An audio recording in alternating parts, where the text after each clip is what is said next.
I'm here representing Hudson Cyber. Hudson Cyber is a division of HudsonAnalytix. Some of you may be aware of HudsonAnalytix as part of the work that we do on Open-IT, but over the last 5 years we have expanded and we work a lot on cybersecurity. What we do specifically is not everything. I have a lot of interaction with a lot of you, with a lot of shipping companies and a lot of players in the industry, and they all try to find the shipping company, the cybersecurity company that will be able to solve all their problems. Well, I can tell you, and I'll show you in a bit, that there's no silver bullet regarding cybersecurity. So what we do is three things, the three last bullet points that you see there. The first one is enterprise risk assessment. We have a web-based tool that tries to assess the enterprise risk level of your organization regarding cybersecurity. We look at your entire company and we identify what are the strengths and weaknesses, and we make suggestions based on that. And you can also benchmark your performance against other peers in the industry.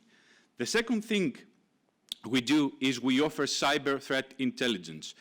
So we have the capability to tell you up to the last very system on board your ship, what are the vulnerabilities, how it can be targeted, and what are the mitigation measures that you can take. And the last bullet point was generated from our interaction with the industry, mainly on the first bullet point. And we work with you in order to develop your own tailored training program. We sit down with you and we develop specific focused programs for your organization itself. And we do this training, not on ourselves, but we work with several other organizations in order to develop such programs, as you can see on the slide. I always start my presentations by using this slide here. This is the global risk landscape from 2018 from the World Economic Forum. And I don't know if you can see it, but cyber attacks are right there. It's the first non-natural threat in terms of likelihood globally that it can occur. It's not money laundering, it's not any criminal acts, it's not terrorism, it's cyber attacks, which is the first non-natural threat globally. And this is only going to get worse because of what you see down there. Our rising cyber dependency. More or less everything that we do nowadays, everything, even the cleaners that we ask them to come to our homes to clean or to come to our offices, we do most of our interactions using some sort of a software component. So our rising dependency is there, and it's only going to introduce more threats in our business everyday activities. And I told you before that we don't do everything because this is these are the cyber domains out there. So it's not only, like some of the discussions I had today, it's not only penetration testing that we hear a lot about today in the business. It's not only the risk management part, but it's also the legal side, the education side, the threat intelligence. There are so many different components when we talk about cybersecurity, and it's impossible for one single entity to deal with all of them at once, and effectively, of course. So what about cybersecurity and shipping? Well, there are two components that we look when we talk about cybersecurity and shipping. The first one is the information technology, the IT, as we call it, and most of you are very well aware of that. To make it very simple, and it may be a bit not the right way to explain it, but IT is all about protecting our data. It is very important because all our financial transactions are conducted via our IT equipment, but it's mainly the protection of data. And I can tell you, when you try to secure your shore-side IT, it's not very much different from any other organization or any other company out there in any industry. The differentiator in the shipping industry is the operational technology part. Those are all the systems that you have on board your ships, and those are the systems that make your ship run. And they are important because they have additional elements in there. They have the effectiveness, the trustworthiness, and the safety of these systems. So any system, any operation technology system installed aboard a ship, you should know that it is effective. It will continue its operation no matter what the disruption, That's the trustworthiness part. But also, it will keep the safety and the security of the operations of the ship. And the other important element, which makes the protection of the OT systems a bit blurry, is the rare system updates that you see over there. And I'm going to explain it with an example. I talked to a lot of shipping companies about how they protect their ships. And some of them tell me that we still use Windows XP or Windows NT on our engine control systems. And I tell them, yes, but what do you do about it? And their answer is, we talk to our vendors, and our vendors come back to us and say, yes, of course, we will upgrade your systems, but you will need to tell us when your ship is in a port. We'll go on board our ship.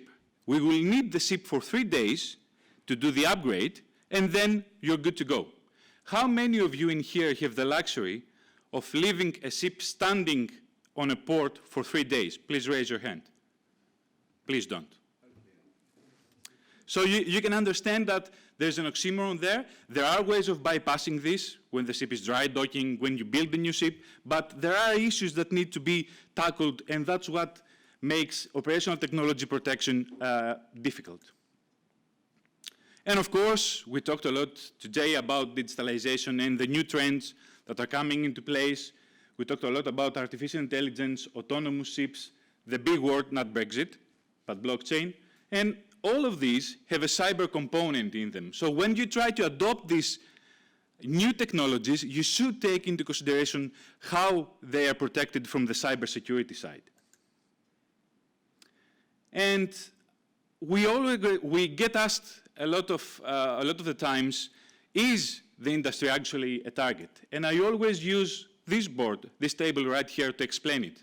And I can tell you, ladies and gentlemen, that the industry is a target. It has been a target for several years now. You see a lot of known examples there. Some of you may be aware of what happened to Maersk or what happened to Costco. But I'm going to focus only on the first one, which is something that I've been saying in more or less every conference that I speak, but it's important to have that insight. From 2010 to 2011, a Greek shipping company, I'm not going to name it, suffered the most successful pirate attacks in the Gulf of Aden in Somalia. And that shipping company tried to identify why that happened. And they were able to spot that they were penetrated by hackers who were paid by pirates in order to gain access to the company's ship management systems, in order to identify the vulnerable ships and the time of passage through the vulnerable high-risk area. And the hackers were able to do that via Wi-Fi light bulbs, like the ones we have right here. The company in Greece upgraded their offices. They installed new Wi-Fi light bulbs because they wanted to have the latest gadget, but they never bothered to change the default username and password. And we talk a lot about the Internet of Things. So this is an Internet of Things device. So the hackers were able to gain access into that company's systems through the Wi-Fi light bulbs. So this is a threat. It's out there, and we are a target. And there are skeptics, of course, who are saying, yeah, but ships specifically are not targets. Well, the answer is here.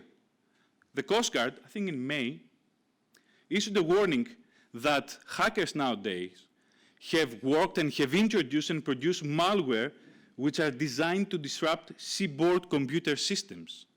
So you can see hackers are targeting the shipping industry and are targeting operational technology systems on board the ships.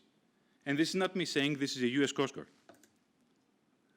But what I want you to take out from our discussion today and from my presentation is this slide right here. This is the findings of the research that I conducted in my previous position before joining Hudson. I was a researcher at a research institute in London, and this illustrates the vulnerability, the consequences, and the affected fields of a potential cyber incident on board ships. So in our research, we broke down the ship components into 18 subcomponents, and we looked at the vulnerability of these subcomponents against a cyber incident. We looked at the consequences, and you can see the different colors there, and we also look at the affected fields. What would happen on the ship itself if a cyber incident occurred? I know this is a bit confusing, so I'm going to make it easier for you.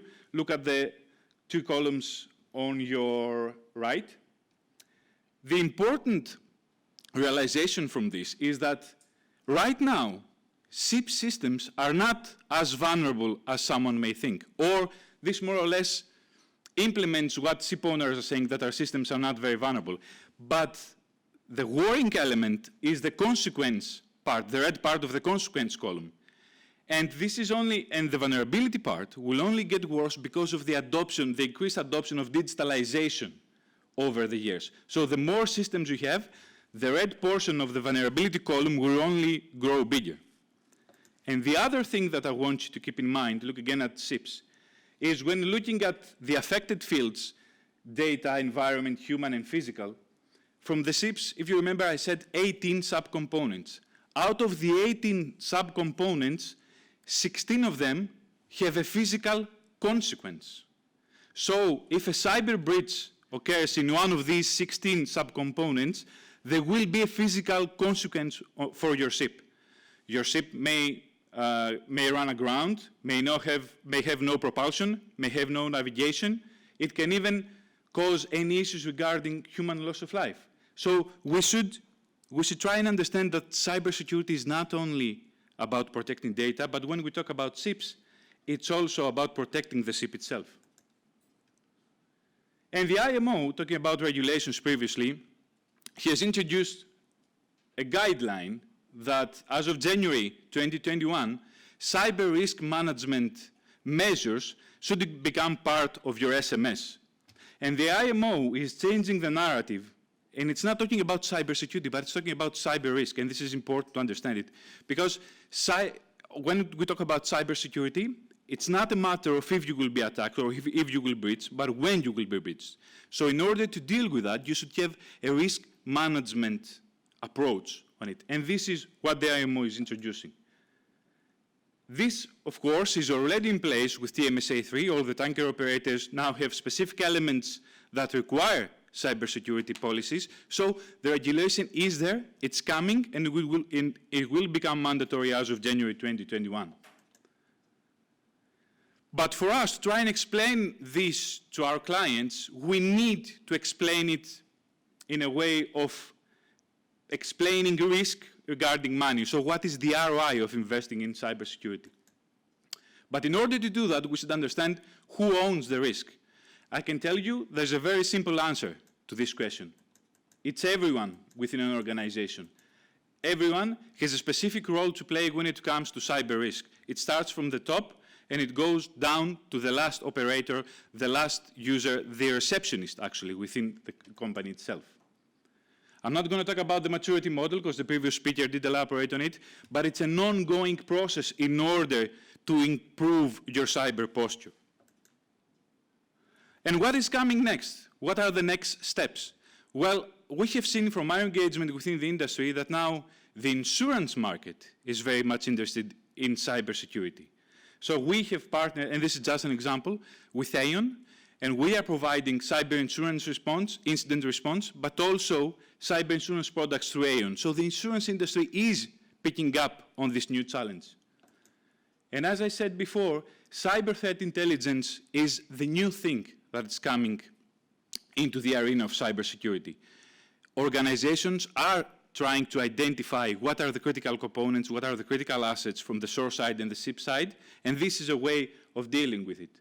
So to sum up, I have to say that I think it's time for all of you to start taking cybersecurity more seriously. Thanks so much.